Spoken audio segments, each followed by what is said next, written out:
Hello everyone, this is Kevin from Center of Balance based in Dinsdale, Hamilton. We are a group of Chinese medicine doctors and acupuncturists, and I am an acupuncturist myself. So today I'm just doing a live video based on the topic of shoulder pain.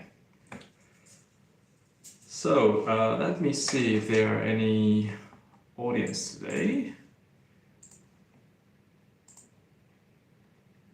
Do we have any audience today?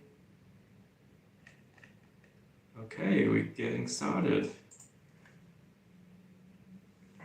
All right.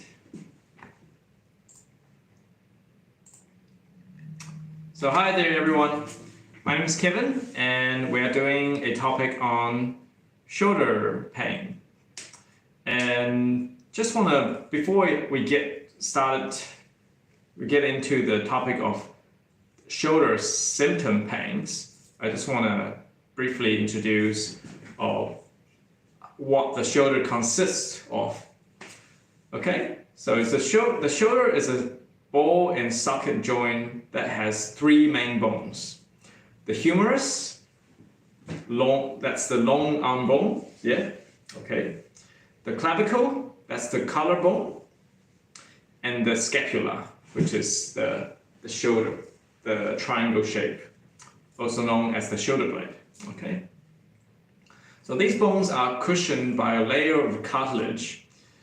There are two main joints. The acromioclavicular joint is between the highest part of the scapula and the clavicle. Okay, so let me show you on the, see if I can show you on the skeleton.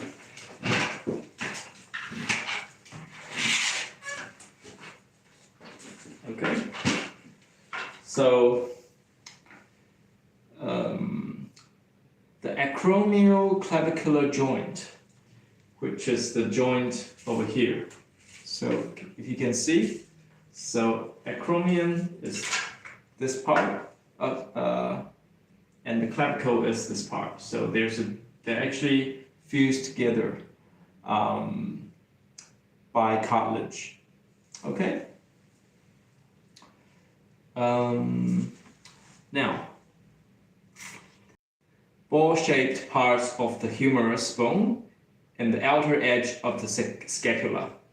So the humerus, the ball-shaped part, and the humerus bone.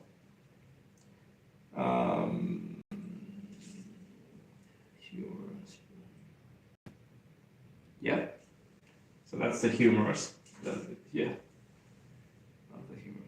Outer part of the scapula. Okay, and the outer part of the scapula. See, so the scapula is actually connected all the way up to here. So that's the glenohumeral joint.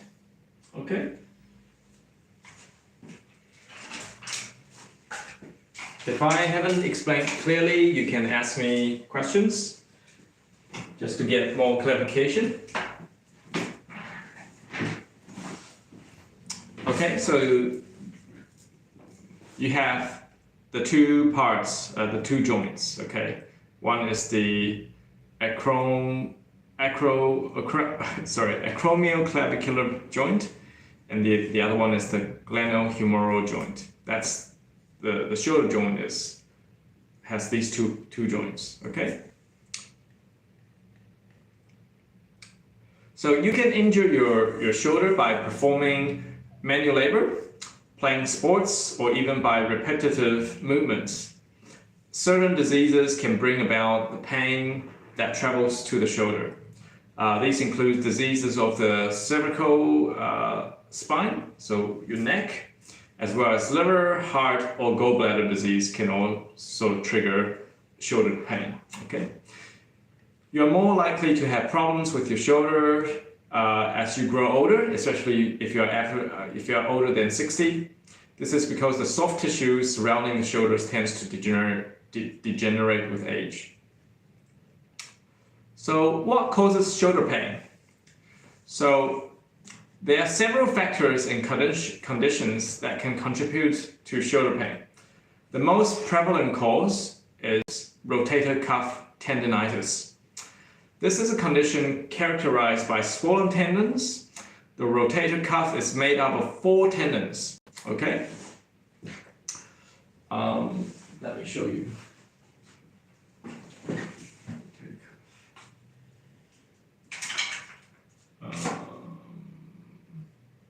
Actually, you can't really see it on here.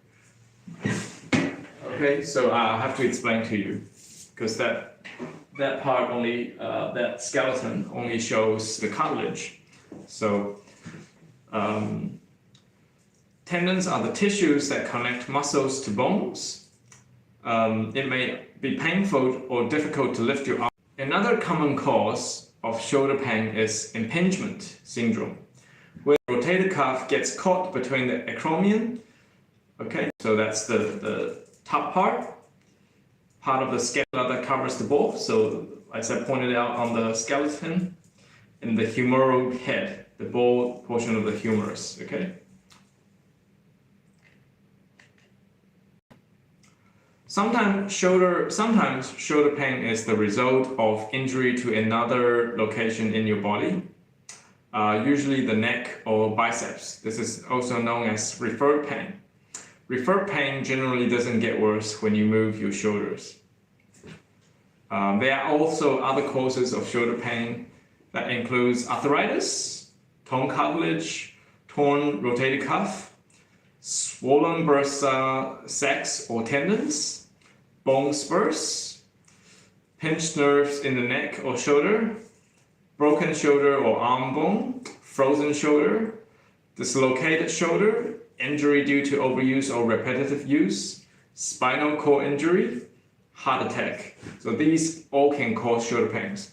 So it's not as simple as you think. It's just, oh, it's just the cartilage or just the tendons. No, a number of issues can actually trigger shoulder pain.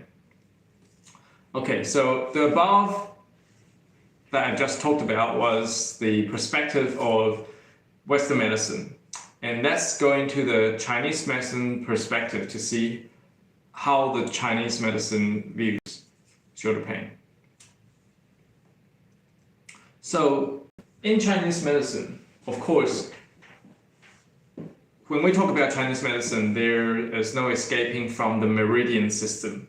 So when we talk about the shoulder pain, we first have to look at the Meridian System. So the first thing we ask the patient is, where is your pain?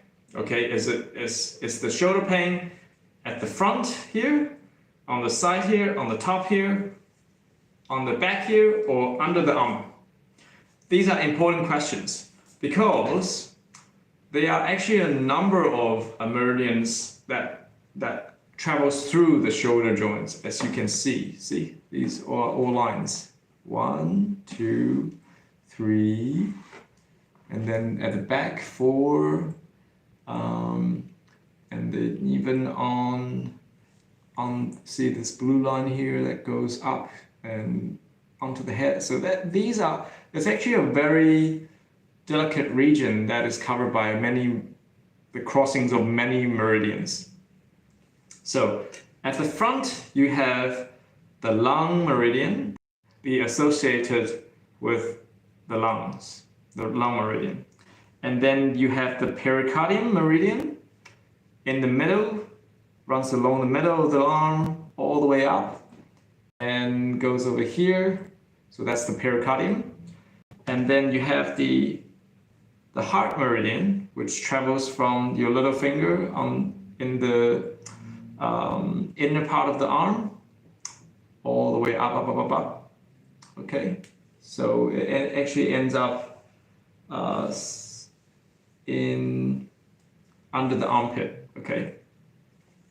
Then on the back of the hand, you have another 3 meridians, which is the large intestine meridian. It also travels up to the shoulder and then up to the face. Okay. Then the Sanjiao, the triple warmer meridian, which goes from here on the second to last finger up all the way to the elbow and then to the back of the shoulder and then up. Okay, and then you have the what do we miss? The small intestine meridian that travels from the pinky all the way up. Okay, also crosses the shoulder. And then you have the gallbladder meridian, which is on the foot, on here, okay, on the second toe. Right, it goes here up, all the way up, okay, and then zigzags and travels to the front of the chest, up the shoulder, up the head, and zigzags. So if the shoulder pain appears at the front, okay, then we'll our train of thought is, okay, this may be on the lung meridian or the pericardial meridian. If it's on the inside, then we're thinking, okay, this probably associated with the heart meridian. If it's on the outside, okay, we're thinking, okay, large intestine meridian. Or if it's on the back side, maybe triple woman. Or if it's on the back here, so in this region, in the scapular region, then we're thinking, okay, maybe it's the small intestine meridian. All right. If it's around this top region here, then we're thinking. So now we understand the roots of the meridian. So the meridians are where the qi and energy flows. Okay, these are the roots of like look at them as roots or expressway for energy flow. Okay, so now we understand, we know the roots, but why do we get pain and discomfort in these regions? Okay, then there's a number of reasons, but the most important reason is because there's blockage. Okay, so in traditional Chinese medicine, we say if there's pain, there ought to be blockage. Okay, that's a very important concept. Okay, so the blockage can be caused by blockage of qi, energy flow, a blockage of energy flow, so the energy is not flowing through, or it could be due to blood stasis. Okay, so the blood is not getting through, and that causes pain.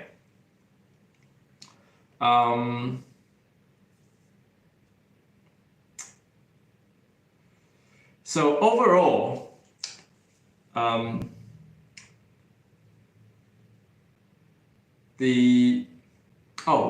other thing I missed, if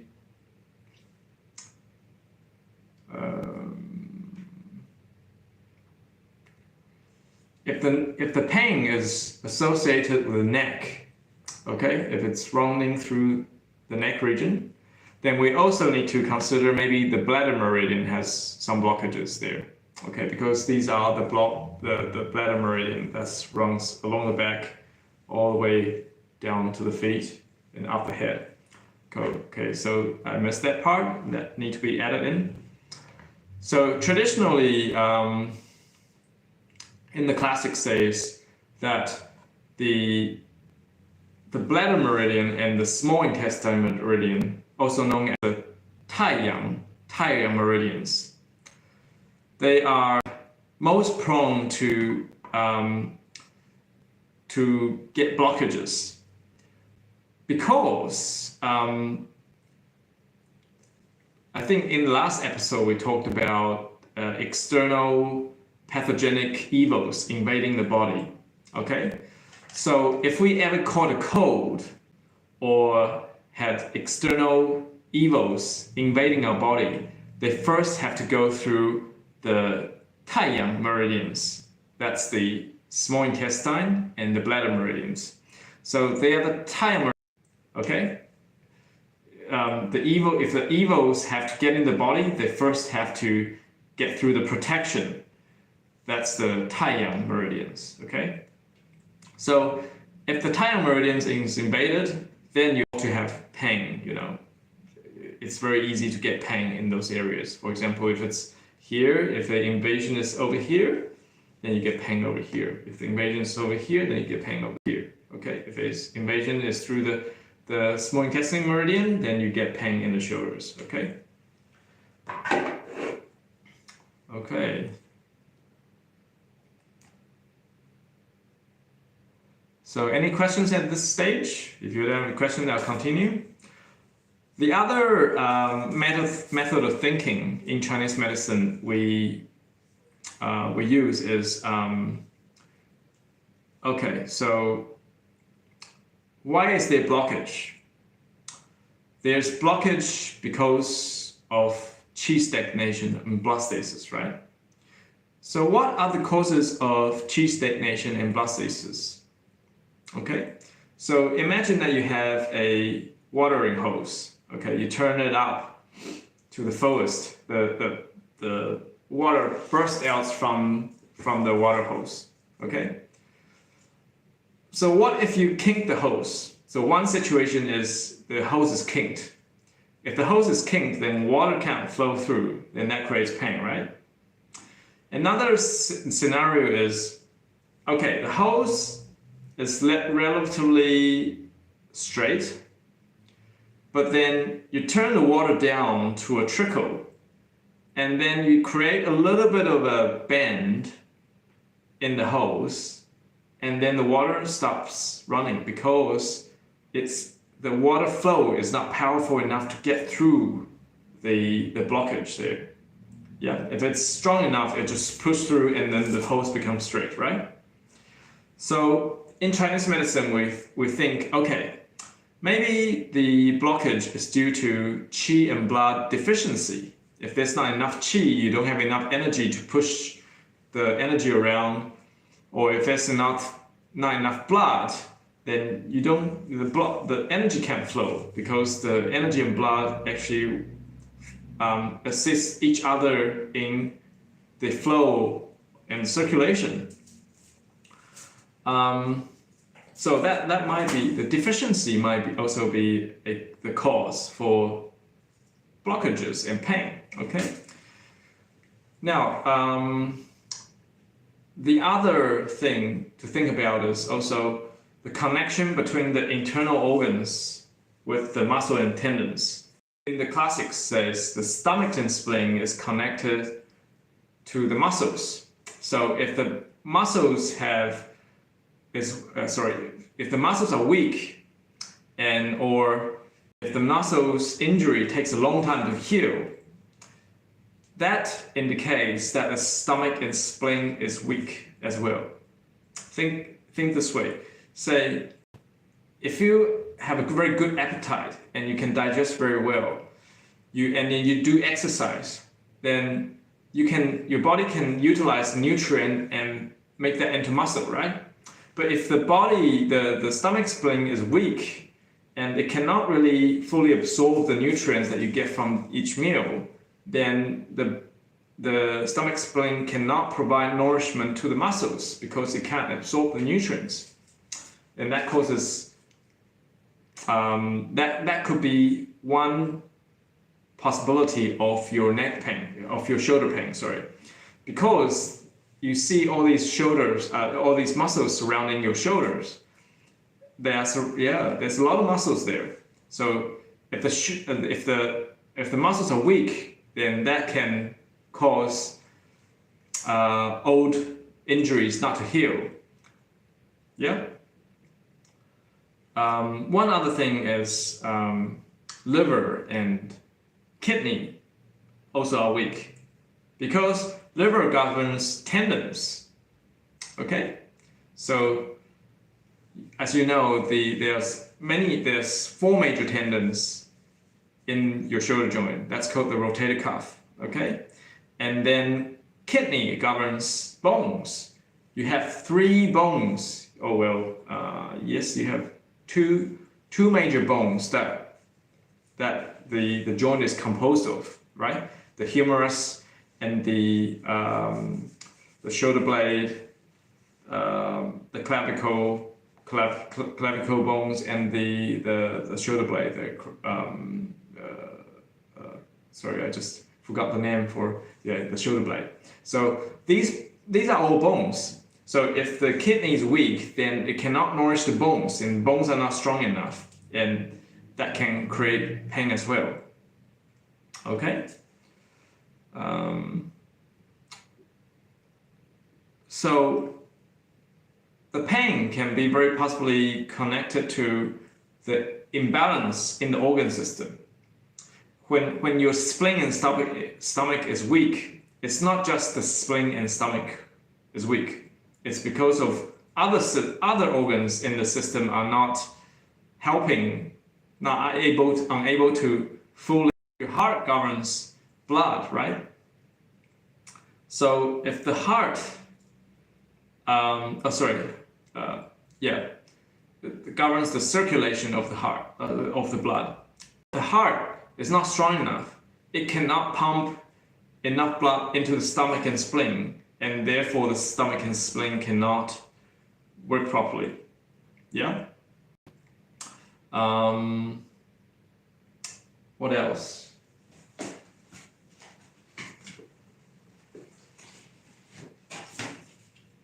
Let's start.